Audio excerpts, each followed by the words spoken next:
everyone, and welcome to another week of This Week in Eorzea, the only Final Fantasy XIV podcast hosted by me, Debbie, and this amazing person, Pyra. Welcome. Happy Monday. Happy Monday.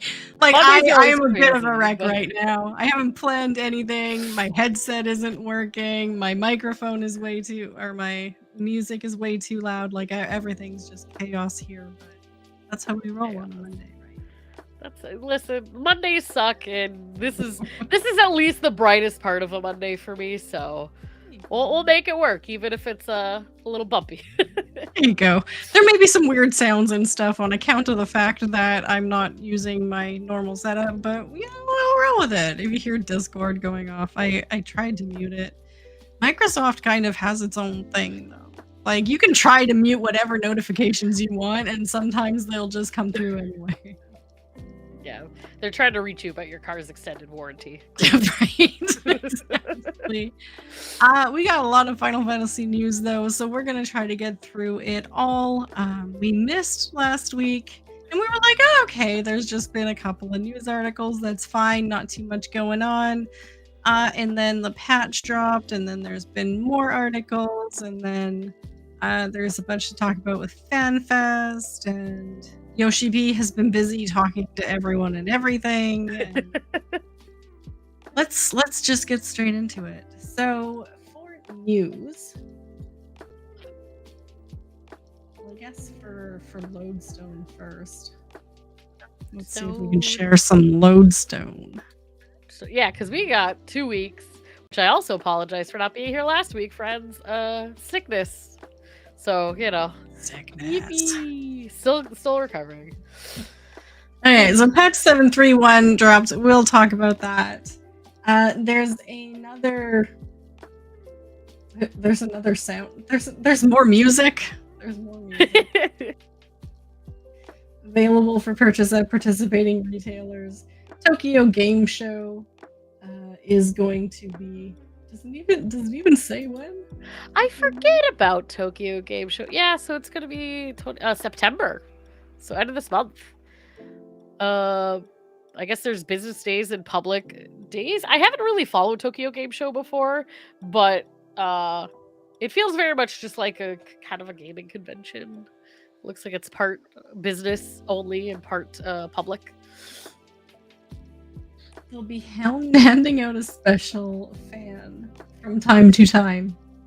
Precious. with a QF code to the free trial. That's fantastic. That'll be selling for $50 on eBay after the event. Oh, and the bags. That's so cute. They have much cooler things in Japan. They really do. Stage events. Ooh, they're doing some stage things. Some merchandise. I haven't seen this merch yet. They debuting some new stuff. I'm kind of jealous. Is it corn? It's the corn servant. I mean, lucky people in Japan. Yeah.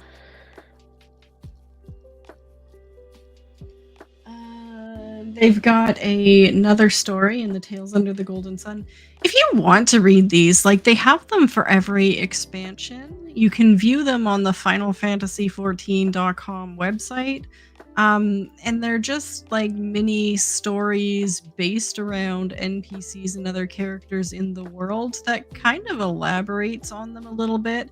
And there's been a lot of canon lore and stuff that you could only find in these stories. So I highly recommend, if you're interested, giving them a read. I had a brilliant idea once that I was like, I'm gonna read them on my channel and create videos for them. But then you take a look at them and there's like NPC names or something, especially with the Ishgard ones, that I'm like, I don't want to have to say that multiple times on camera. No, thank you. So that kind of ended really quickly, but they are really interesting. So if you get the chance, go to the Lodestone, it'll directly link you, and you can read some stories. And if you're not entirely through the game, you can sort them even by spoilers. Duty Commenced is on Wednesday. Wednesday, yes. Not Wednesday on his the birthday. 10th. So they will take a look at the newest Alliance raid, Sandoria. Oh, they're gonna be on Dynamis. And they said there's giveaways. What's the giveaway? Oh, Floating chocobo hatchling. Is that like for a bathtub? Yeah. That is amazing. So if you watch their Twitch stream, they link to the official 14 Twitch channel. They will do a giveaway. Last time for the last duty commenced, the Namazu, it was at the very end of stream. So you kind of have to watch through the whole thing, or at least like at the very end. I tried to give my Discord a heads up when I heard them starting the giveaway. I made an announcement on Discord. So yeah, you could win a floating chocobo hatchling. And then they showcase a bunch of 14 art as well, and they give you a link in here on how to submit if you wanted to have your artwork shown.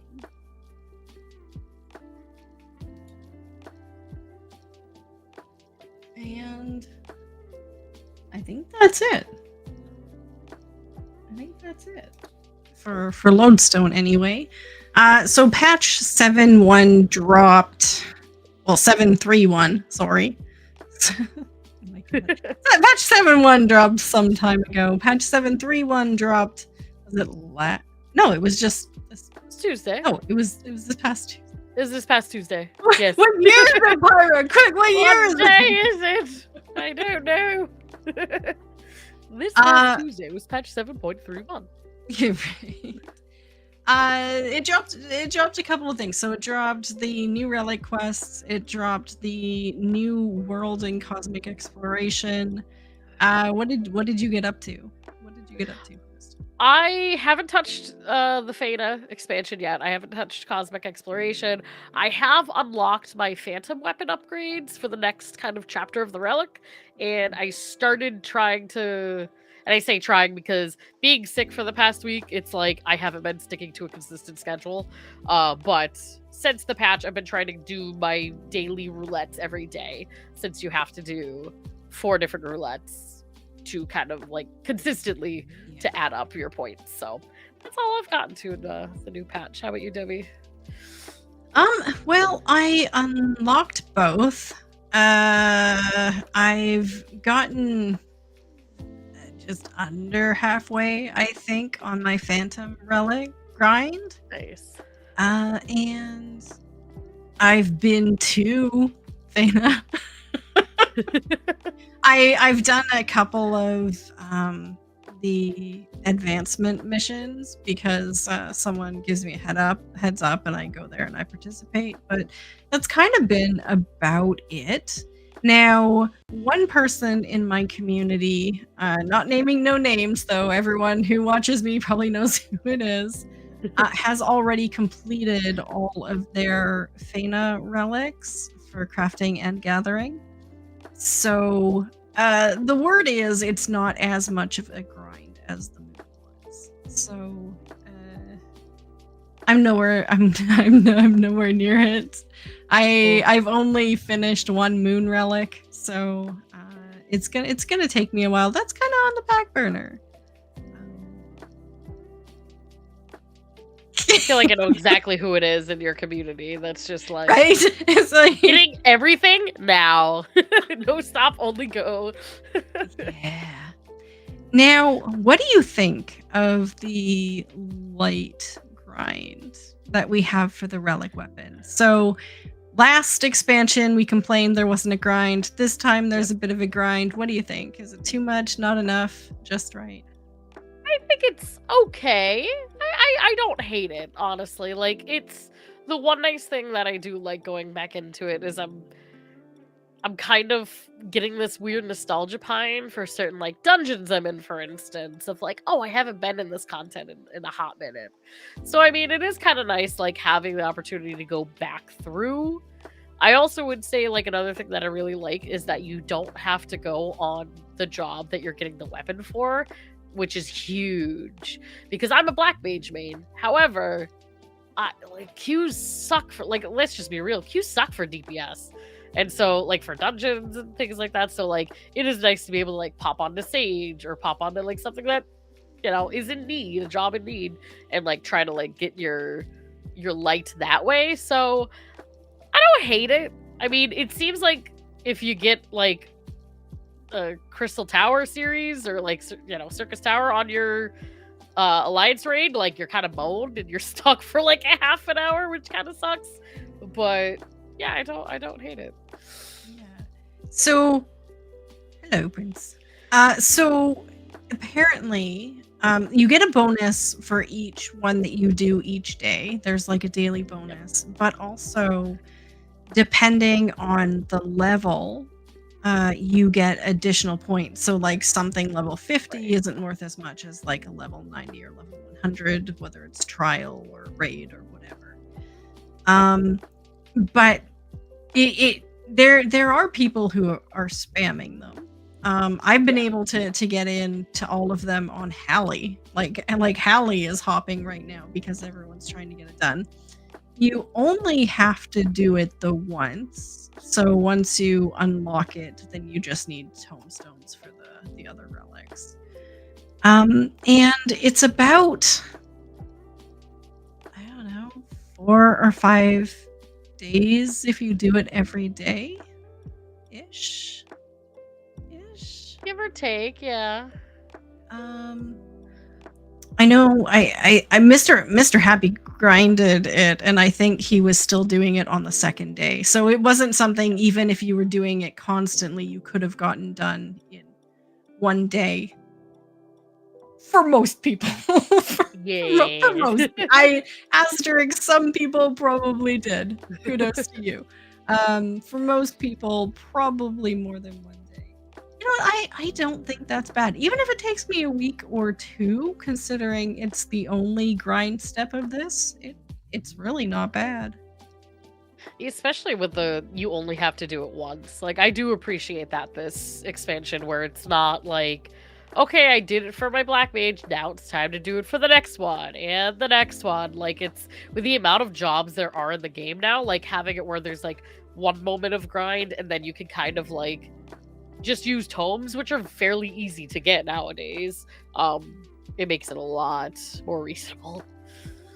Yeah, no, especially like you said, Prince, like compared to the gummies. So the gummies were very specific in terms of the limited things you could do to get them. Whereas this is like at least much broader. If you click on a roulette, you're going to get something that will give you the appropriate light. Like it's not an abysmally low fate percentage. It's not a very specific portion of the zone. It's you click on this button and you will get something. So that's not bad. I have been looking a little bit at some of my old relic steps that I've had just kind of sitting in my inventory. And got distracted and did a little bit of that over the weekend. The scrolls, the Alexandrite and Materia scrolls, and those again you have to do for every single weapon you want. So they are still much kinder right now, I think, in the grind than they were back in the day, you know. Oh, totally.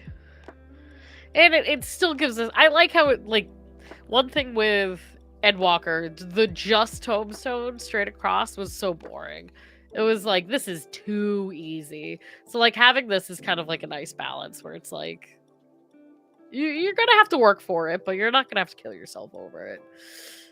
Well, exactly. Like the tombstones you just kind of happen to get when you're doing any other kind of content, whereas at least this is something very specific that you're pushing yourself to do. Me, I hate high level dungeons. I just hate that roulette, but this is going to force me to do it, so I guess I'll be doing it. I have no problem doing like trials and raids and alliance raids. Those are fun. I just, for some reason, high level dungeons, I've never had good luck with them. Is there one for you that you're kind of like, meh, I guess I'll do it because I have to?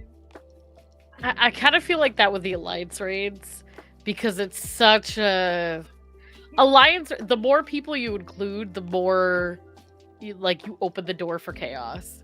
And so I've had some groups with alliance raids in the past week. Like I think it was what was the one with Ozma? The Alliance raid with Ozma. Weeping City? Oh yeah. Yeah, the Wiping City. Wiping City. And it was Wiping City. And literally, it was like every other boss was a wipe. And I was like, oh my god. So like the Alliance raid is the one that I'm like, I dread the most just because it's like Alliance raids are fun, but if you're trying to like get a quick one in, good luck. I was on Reddit and I saw a like Tales from the Duty Finder post about someone who was in the high level dungeon Pharaoh Sirius, and they were the healer, and the 2 DPS didn't know about breaking the eggs in the zoo fight. And they ended up like maxing out their debuffs and dying instantly, and then blamed the healer for not healing them. And the tank, oh my god. Woo! Tank tried to explain that the healer couldn't do anything because of the debuff, but they both vote kicked the healer. And so the healer for doing nothing wrong got kicked out of the dungeon. And I'm like, oh, that is absolutely terrible. I got home, did my high level dungeons, and got that dungeon. And I'm like, oh my god. Oh no. Yeah, so there's gonna be people miserable.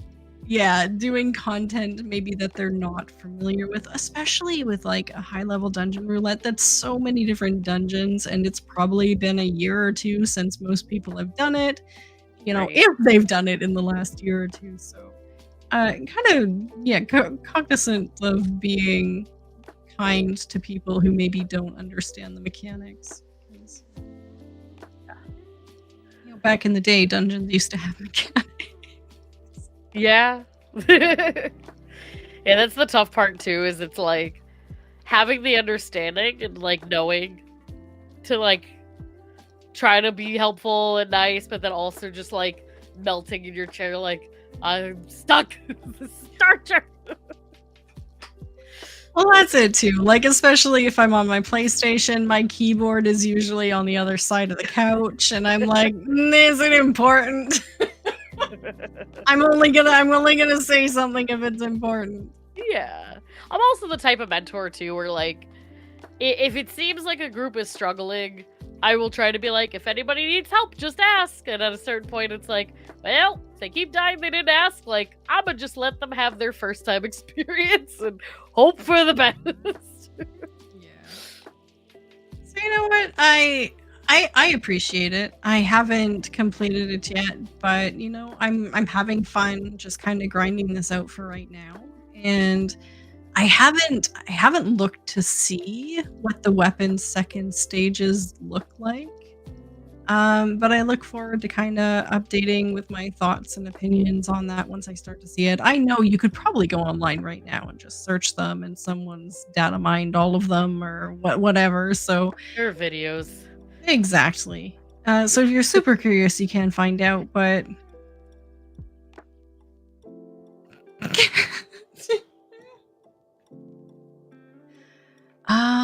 yeah, I just like being surprised, honestly. The Fana stuff, the new zone. Have you been to the new zone? Have you unlocked it at all? No. Not even touched it yet, honestly. It's actually it's a really pretty zone. I spent the first like 20 minutes there just running around and taking a look at everything. It's like the level designers who design areas in 14 have to kind of stay on the reality spectrum. Like even in some of our most fantastical zones in like Shadowbringers and stuff, everything still has to make sense. And it feels like Fana is just like they were told to let loose. Like be as creative as you want, just go nuts in your design. And it looks like they really enjoyed that design process. Like it's a beautiful place to kind of take pictures and everything. Yeah, I'm excited to go there. I haven't been in yet, but the only two things that I think I've seen so far is one, I heard that you can ride your surfboard a lot sooner, if not instantaneously. The little hover situation. I don't know if that's true or not. You're shaking your head, so I'm assuming it's true. Yeah. Hopefully, okay. Well, I And mean, then, yeah.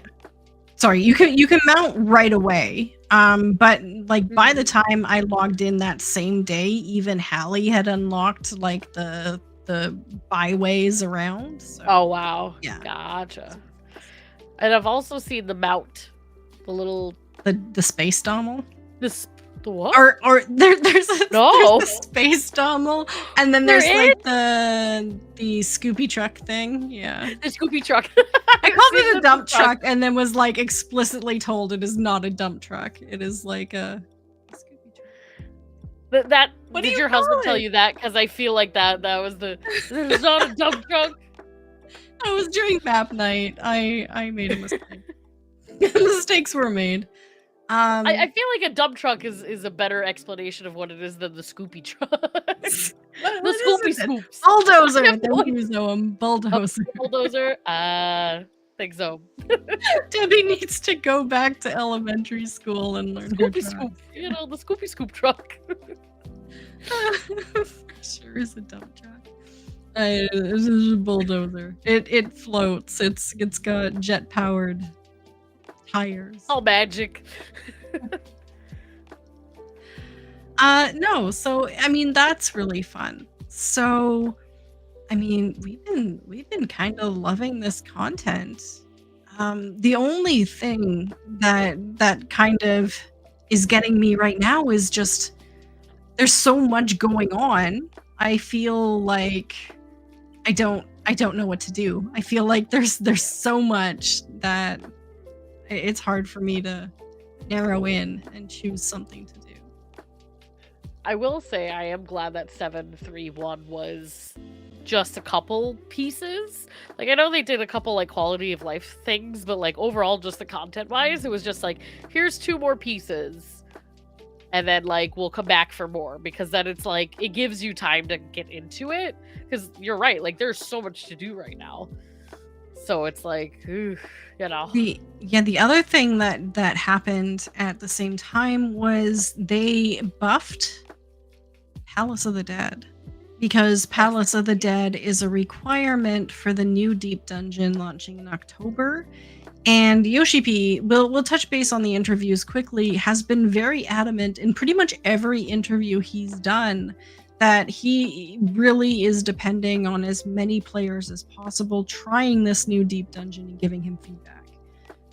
Because the more he talks about it, the more it sounds like their plan for the next 10 years of the game is really hinging on whether people enjoy this content, and he needs to make it so that it appeals to as many people as possible. So if you haven't done Palace of the Dead, if you haven't gotten to level 50, which you need to unlock the new deep dungeon, now it's easier to do than ever. So I have parties. Have you done it? Have you done it? The Palace of the Dead. I don't. So I've been into all of the deep dungeons. I haven't cleared all of them, like to the final stages. I've definitely gotten to like 3 floors away, and then it wipes, and then you stop talking to that raid group for a little bit. So, yeah, one day I'll go back. Okay. Yeah, I have a Palace of the Dead save that's at floor like 197 or something. Yeah, I've been to like 196, 197 on a wipe, and then that just like kills your spirit and you walk away for days, months, years. So some of them I have to get back into to actually finish it. Okay.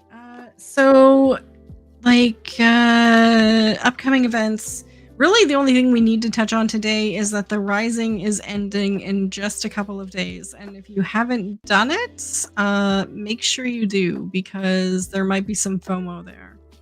I just did the quests and got the minion last night. Nice. The Rising is always very sentimental to me. These quests kind of were very emotional, tugging on the heartstrings sort of thing. As the Rising does. So it's definitely worth doing, especially if you're a long time player of the game. It's just a moment. You've done yours, right? Yes. Okay. Yeah, I did mine. I did mine like day 2 or 3. And I see Sergil asking, where do we get the Rising again? It's going to be in Limsa up at the It Aft is. Castle. Yeah, it's usually in Ul'dah, but this time it's in Limsa. You just go to the Aft Castle and there should be someone right there.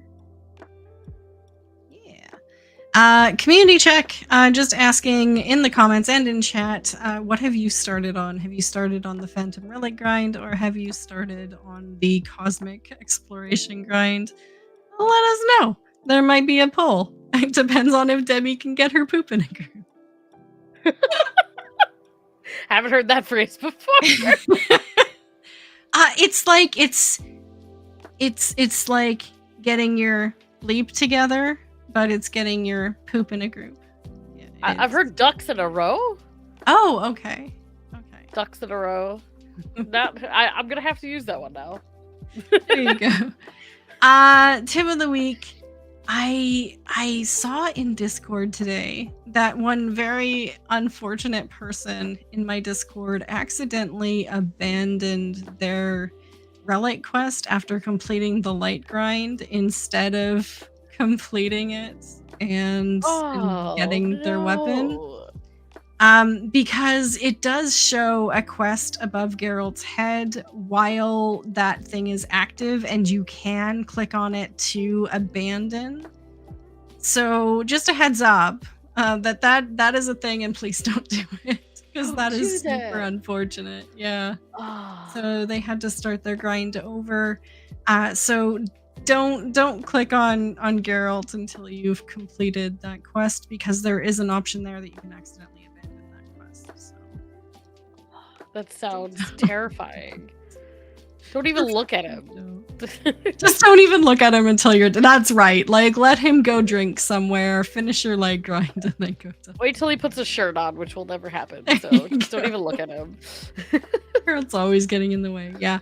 So yeah, tip of the week: don't do that. And let's talk about some hot topic here. These articles. So. What's this first one you got here? Story and job. So this first one comes off of PC Games, right? PC Games. Kind of a little bit of story and job stuff. Yoshi P really talking about refocusing the Warrior of Light's hero here. See, I'm bad with words today too. Really kind of try to take the Warrior of Light back into like the hero spot instead of the Wook Lamont show. After all the feedback from Dawn Trail, they're really trying to take into consideration everything that people have been saying. Patch 7.3 features a big player-driven, job-specific cutscene moment, they said, as we've already kind of seen. It's kind of a little bit about everything. The other kind of top line bullet points I had too: new dungeon mechanics highlight unique roles for tanks, healers, and DPS. Yoshi P acknowledges the job homogenization concerns, and for the next expansion, they're going to look into add systems to strengthen job identity without breaking the existing gameplay. So it kind of sounds like they're almost having this second thought towards like the homogenization of jobs, which is kind of interesting, because I know that that's been the biggest thing on like a lot of raiders' minds recently, is like how these jobs just feel so like glue, like this blobbious amorphous blob between classes. Yeah, no, and it's funny to listen to some older players talk about it, how the call to action a couple of years ago was for, well, 5 to 10 years ago, was for jobs to kind of come to center a little bit, so that like a 2-minute meta could be born, so that like in terms of raid damage and stuff, attacks and different buffs could coincide to make things easier and to raise damage output. And now the feeling is, well, great, it's great that we have this, but in the process the jobs have kind of lost their individual identities, and play very much the same. So even though each job kind of still has its own role and everything, nothing plays unique enough anymore to kind of have its own identity. And so now there's kind of a recall into a, well, what can we do to fix this problem? What could we do to fix that? Now, Yoshi B is saying, listen, guys, have we nailed combat? In Dawn Trail, have we nailed combat? Have we made that more interesting? Have we made that more engaging? And on whole, like I think the answer is absolutely.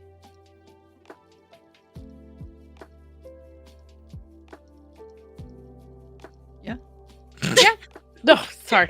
I was also like looking at one of the texts here. It looked a little weird to me. Yeah, no, I totally agree. And it's I mean, from a raider's perspective too, it's super hard when it comes to the job classes, because I feel like for years we've always heard that they want to shy away from like metas and like trying to like encourage metas and like, you know, certain group comps. But at the same time, like it feels like that conversation will always happen. And like to a certain point, like the community is always going to do that. And so at least having something that doesn't feel super lack of character, like just I don't know. I miss classes having a little bit more individuality. Like Astro is the first one I think of coming to mind, where I truly miss Astro's, like their whole system of how they started with even being like the flex healer that could go back and forth. Not that it was a perfect class, but it makes me kind of wonder what would happen if they kind of like stopped trying to tailor those classes to the kind of generalized homogenization.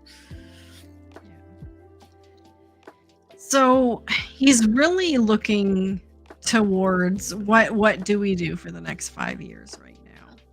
So they've really shown, I think, for Dawn Trail that they're listening. And there may have been some concerns lately with another big MMO in terms of are they really listening? And so I think 14 is doubling down. Yoshi's talking more. They're showing that they've read the feedback. They're asking for more feedback. They're really trying to solidify 14 as being the player's game. Like, you guys tell us what you want. We want to make this an enjoyable experience for you. So I think these articles are really trying to get that message out. Apparently Yoshi P's favorite character for Dawn Trail is Galulja. Poor little guy. Who could blame him? He's just a little kid. Everyone loves Galulja. Yeah. He's a very smart little kid. Yeah.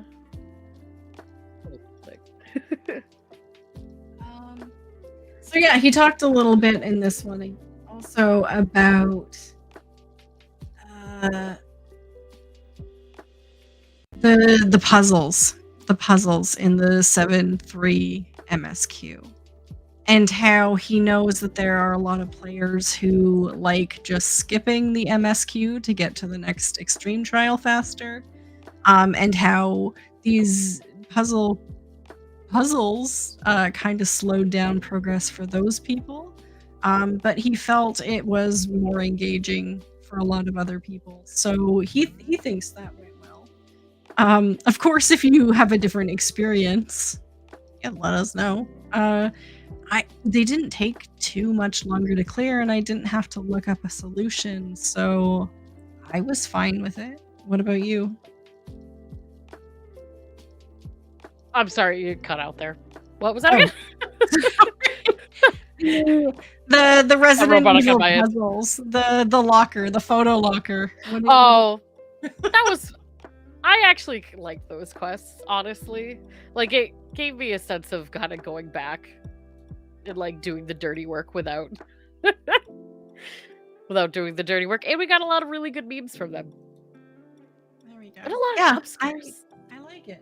So he was a little concerned that maybe some people, like hardcore raiders and people who just do trials, might be a little bit put off by how much longer it took them to get through the MSQ, but I think on whole, most people enjoyed it. Truthfully too, with cutscenes, because I do pay attention to all the cutscenes in the main scenario quest now, and if the scene isn't like gripping me in like a super like meaningful way, make it interactive. Like, I do like the idea of kind of the back and forth between just like plain storytelling where it's like, voice acted or kind of like very emotional driven, or like something like this where you kind of feel like you're doing something that helps progress the story. Like, I love those interactive elements, and that's kind of what this recent MSQ did for me. Was like, even something as silly as checking the locker for a key, or like, figuring out the puzzle on the ground. It's like, it makes me feel like I'm more part of it. So I enjoyed it, even if it made it take longer. I did watch a clip from Mr. Happy, who did say that he had people dropping by his stream just to ask like what the passcode and stuff was, and his response was generally like, guys, it takes less time to just read the text in game. Just read. If you have a goldfish brain, just write it down. Like, I think I did that while I was in there. I was like, I'm gonna forget this, so I like typed it out, and I just like kept it for myself so I can remember as I'm going through the evidence. Well, I mean, that's it. And I think I said that. If I didn't say it on this show, which I don't think I did, because I don't think we've chatted. Well, we've chatted since the patch. Yeah. So I probably did say it on here, is even though it kind of tweaked my anxiety a little bit, and I felt like, I might have needed help for that, I was able to solve it before I panicked and had to go look it up. So it really, even if you're a super anxious person and you were afraid that you wouldn't be able to figure it out, you can figure it out. They made it easy enough that you can figure it out. Definitely. This next article.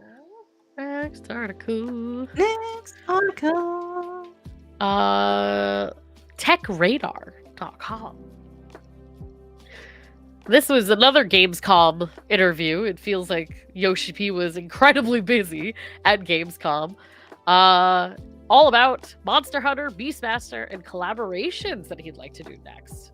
And he's a maniac about One Piece, which, good to know.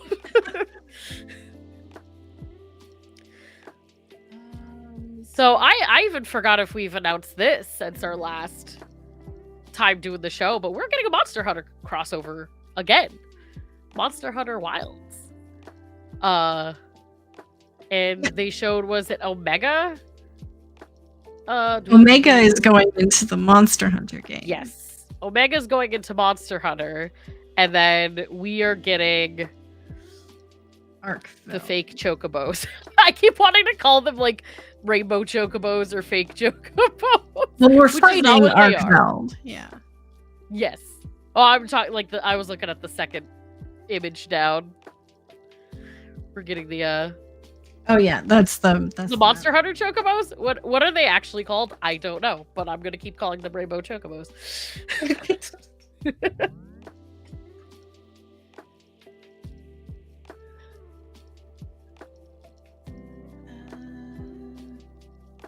Yeah. So I think we mentioned before that they're letting us know in that fight, just like the Rathalos fight, that the attacks won't be transcribed the way they normally are, that you have to kind of take a cue from the monster's movements.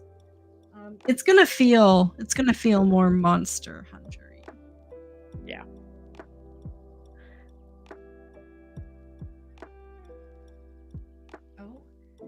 What plans might be for Final Fantasy XIV's level cap? Each and every expansion so far has raised the level cap for all jobs by 10. As of Dawn Trail, we're now at a satisfyingly round 100. With such a clean number and concerns that any further increases could make grinding levels a slog or intimidate new players, I asked Yoshi if there were plans to change things up for 8.0. We are doing various discussions in the development team, Yoshi replied, and the next direction we're taking has already been decided. Though for us, the important thing is not the level itself, it's providing that sensation of steady growth to the player. Having said that, level as a concept is something that is common across RPGs in general, so it's an easy to understand concept. What Yoshida said next has me inclined to believe that the level cap will indeed increase again, this time to 110 if we're following traditional patterns. When it comes to the question about whether this is going to be a permanent policy moving forward, that's still another thing we'd need to discuss down the line. At the end of the day, we need to think about how we can deliver that sensation of growth, and there's no firm answer behind that. Yeah, It's very much like well, for now we're gonna keep it as it is, but we don't know. They don't want to promise that it'll continue to only be like 10 levels, add 10, add 10. So yeah. No, I get he needs it to change, but there's also all this predetermined knowledge about how an RPG plays, and he's kind of second guessing himself. I think people would be on board for a different form of leveling, and I think he's just maybe dipping his toe in and testing the water. Yeah. Though they do say here, and this is not the first time he's talked about that either, for 8.0, they do have a big plan for jobs moving forward. So they are looking at doing a lot of reworks and major changes to that. Yeah, it's good to see though that they like the next line that he says too is like when it comes to the current content, what they have in terms of battle design, they don't want to destroy that experience as it is right now, which is good because I feel like that would be a major literal change in the game. So like how do you keep it and making things fresh and kind of having that balance, like it's tough.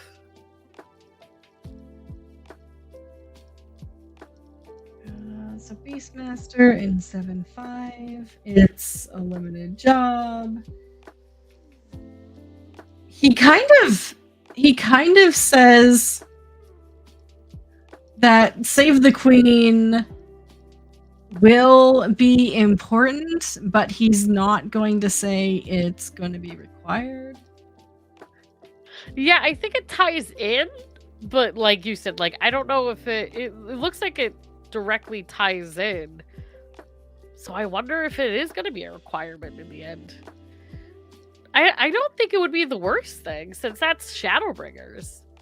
Yeah. So it is a couple expansions prior, at least.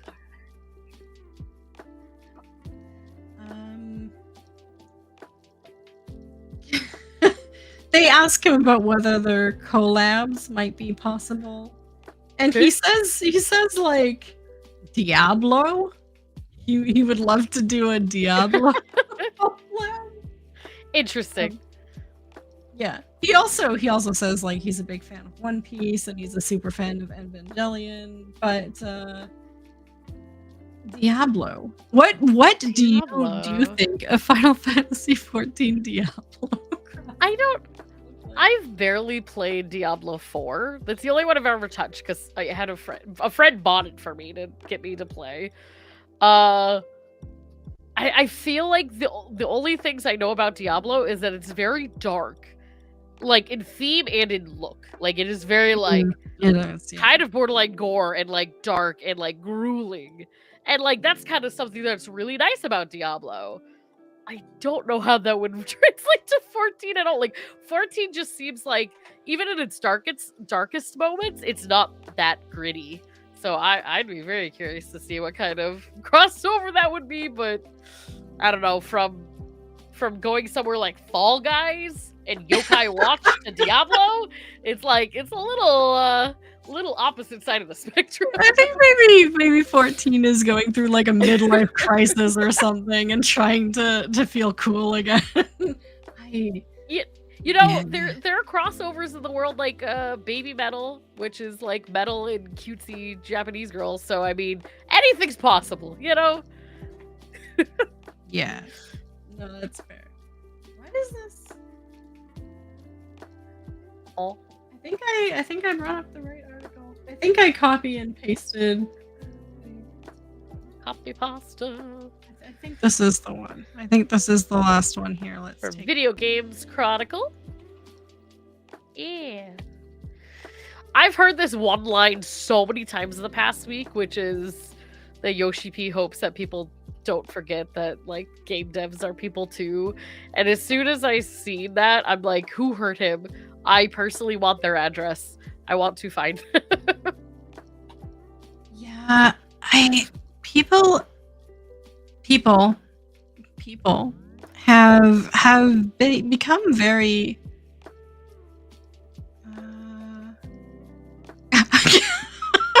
And I don't want to put my foot in my mouth here. People have become very blunt, very rude, very unkind with feedback. And so unfortunately, it's a reminder that he has to give, especially if they're moving into a situation where he's encouraging his staff or even making his staff review feedback, especially when it comes to the new deep dungeon. He doesn't want them being exposed to a bunch of stuff that is going to harm their mental health. Yeah.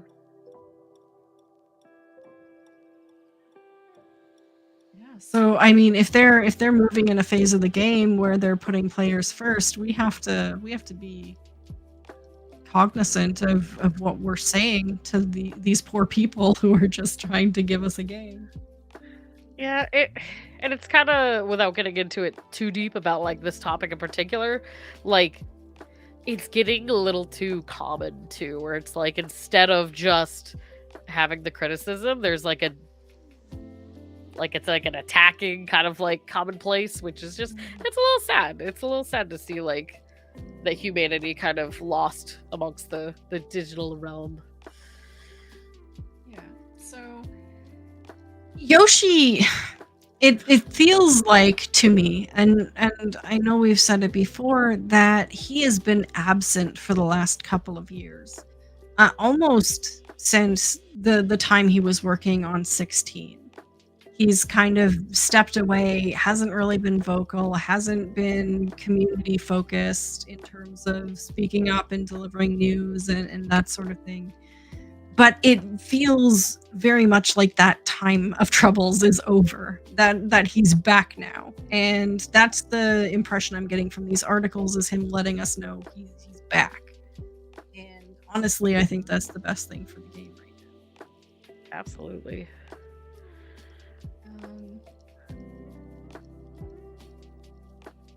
They say the general consensus among players is that even when the game goes in a direction they may not personally like, it's still hard to dislike Yoshi. Yeah, exactly. Yeah.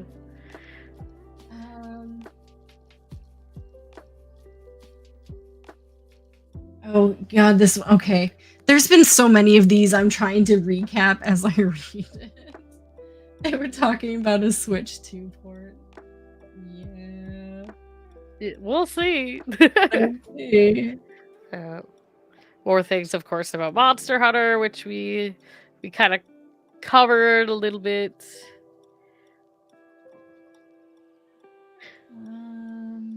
It looks like, yeah, what do they say here too? All the lines from the Palico have been reviewed by the main writer for Monster Hunter at Capcom. And the Final Fantasy XIV content and all the lines of dialogue on the Monster Hunter Wild Side, the team has also been reviewing that. So it seems like a pretty like nice collaboration in that sense, where like both teams are like double checking each other's work to kind of like make sure that it feels true to their own story, which is great. Yeah. So apparently the Omega joining the Monster Hunter game is like an alternate AI. So for anyone who's afraid, he says, who don't want to beat up the Omega we know now, it's okay. It's not the Omega we know.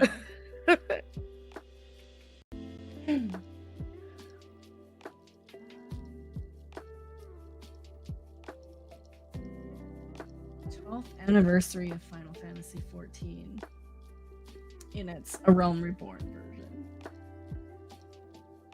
12 years. 12 years. I still don't understand it.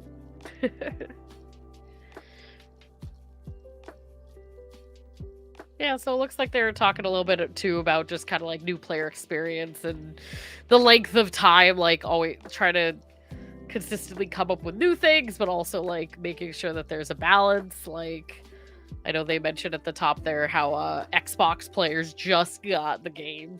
And so like how do they keep a balance for like the people who are just starting out versus like those of us been around for well over a decade now. It's honestly, when I think about it, so difficult to balance so many factors. Like we've talked about this before, how like they're not just balancing hardcore versus casual versus midcore. They're balancing new players versus decade-long players. They're balancing people who value graphics and screenshots versus people who enjoy jumping puzzles versus people who enjoy deep dungeons. Like, there are so many micro portions of the game's audience that I don't even know where they would start trying to find content that appeals to so many very different people and very different players. Yeah.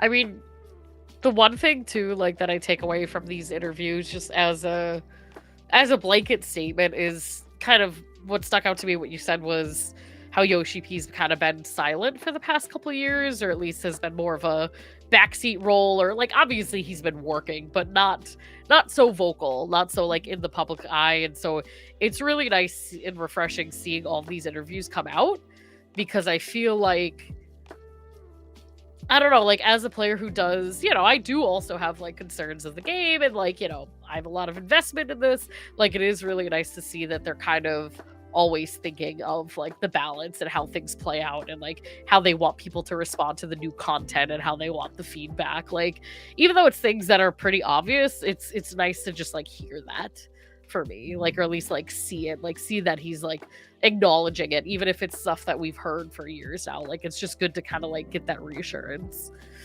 Absolutely.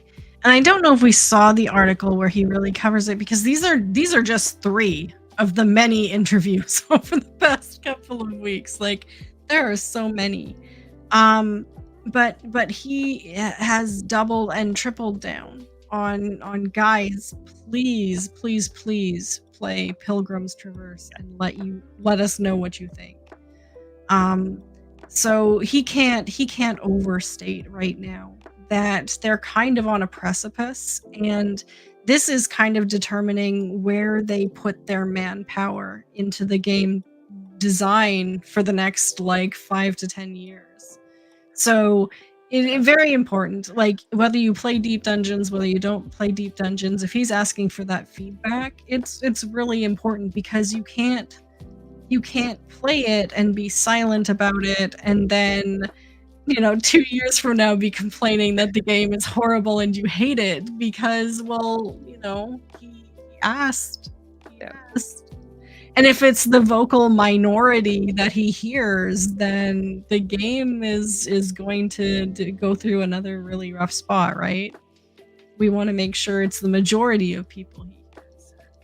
Absolutely. I think this is like an exciting time to be a player too, because it feels like the time of like impact, because the game is in such a state where they are trying to rebuild a lot of these systems. They are trying to like look at how, we do have a lot of different types of players now. We have the, what means casual, what means hardcore, and all the like subcategories within it. And this is the perfect time where like they are trying to take as much feedback as possible and really be like a feedback sponge to like understand all of the pieces.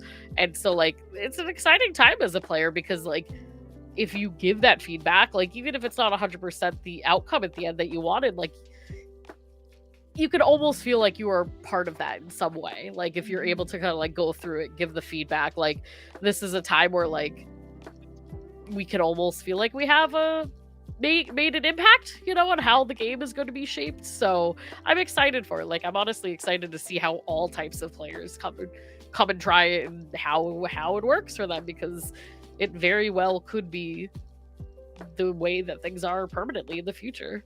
Well, exactly. Like if he has the ability to, instead of releasing 10 different kinds of content and expansion, cut it down to 4 or 5 and make them perfect, that's really going to change the game he delivers. Instead of just throwing darts at a dartboard, hoping to have enough spread that everyone is happy, being able to really narrow in and have like a customizable aspect to a much smaller amount of content, but have it more in depth, better written, better designed, more ways to interact with it, more ways to customize it.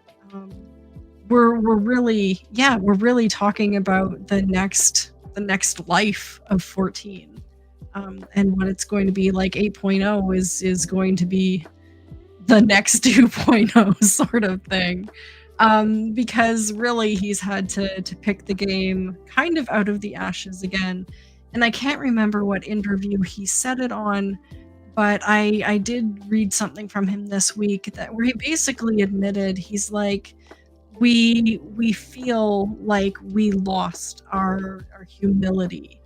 And he said, it's important for me, maybe it was during the Rising event, where he's like, it's important to remember that we started from nothing. We picked ourselves up out of the dirt of 1.0. We dusted ourselves off, and with zero humility and zero expectation, we promised to just do our best every single day.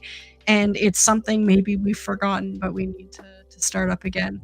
So if that's honestly where he's at, then I see only good things. Absolutely. So it's a good time. It's a good time to reflect. So what are you doing this week then? Oh, get back to hopefully normal. post being sick and IRL adventures. Yeah, just getting some Fru underway. We are doing some Fru prog this week. So just doing a bit of ultimate prog, trying to get some relic grind out of the way. Kind of just hanging out, doing fun things. What about you, Debbie? Oh my god. Sounds good. I'm Debbie's gonna try to complete something. Listen, I made a promise to everyone that I would do my role quests, and I've completely not unremembered that, but have successfully procrastinated for now. So I think what I'm going to do is finish my relic. I'm always going to offer Palace of the Dead runs up until Pilgrim's Traverse is released, so if anyone needs that level 50, let me know. I'm willing to run anyone through it. I think everyone just needs the opportunity to have that clear so that they can try Pilgrim's Traverse. Super important, so I want to help as many people through that as possible. And then once every single person in the game has Palace of the Dead level 50, I'll go back to my role quests, I promise. Smooth. Once every single person in the game. Once every single person in the game has it, I will go and do those role quests that I promised I would do. Just like on February 31st, right? I don't know what's with me. I'm not the only one who hasn't done them. Oh, I still haven't either. I can't judge at all. They're there on the beach just hanging out, and I'll go help them eventually. Other than that, like, I'm trying to get caught up in many things because Tactics is coming out on the 30th. So soon.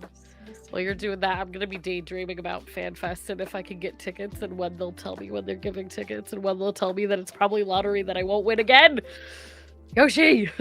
we don't even know whether or not it's lottery. We can assume, but my husband and I were talking, like, I think people are thinking it's going to be a live letter in October. Potentially, we'll know. But that's a hope and a dream and a prayer, nothing official. Now, I heard that this convention center in Anaheim is much bigger than the Vegas one. Yes, So somebody actually maybe? put a map together, and again, it's kind of like someone on social media said that a friend of a friend kind of had this information. I think it's, if it's roughly correct, it's like almost 200,000 square feet more. And again, like, those sources are very loose. Please do not think that this is truth, because it is not.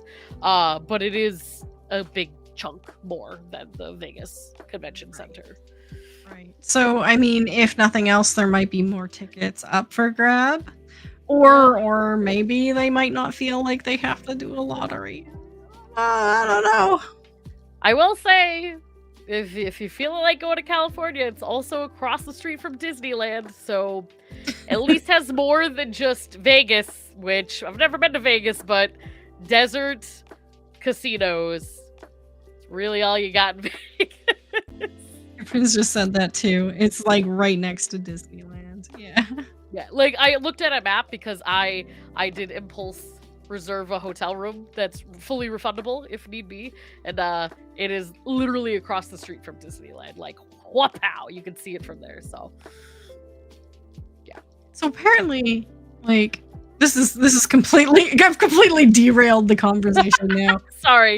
There were warnings to people who are going to FanFest and wanting to day trip into Disneyland that you can't cosplay anything if you go to Disneyland. Yes. Right? You have to be completely costumeless if you enter their grounds. I think at least the Disney costumes. Like, you cannot be a Disney princess. They say their God, yeah. characters. I don't know if it's all costumes, but at least their characters you're not allowed, because it's like something with confusion, and if people try to like pretend to be, because there's children there. There's children there. Don't be afraid. You don't want a fake princess giving some very inappropriate advice. Yeah. Yeah. Okay. Well, hopefully we get some more answers soon, and hopefully there'll be more news to talk about next Monday when we're back and we get to once more talk Final Fantasy XIV. It's like all costumes. Yeah, they're pretty on it. Awesome. Well, thank you so much for joining me, Pyra. It is always a pleasure. Likewise. Thank you, Debbie. Thanks for being here, and thank you everyone who joined me in chat on YouTube now and in the future. Thank you. Yeah, we'll be back next Monday night, same time, same channel. So in the meantime, take care, love yourself as much as you love others, and we'll see you in game. Bye. Now we're all Disney chatting. It's fantastic.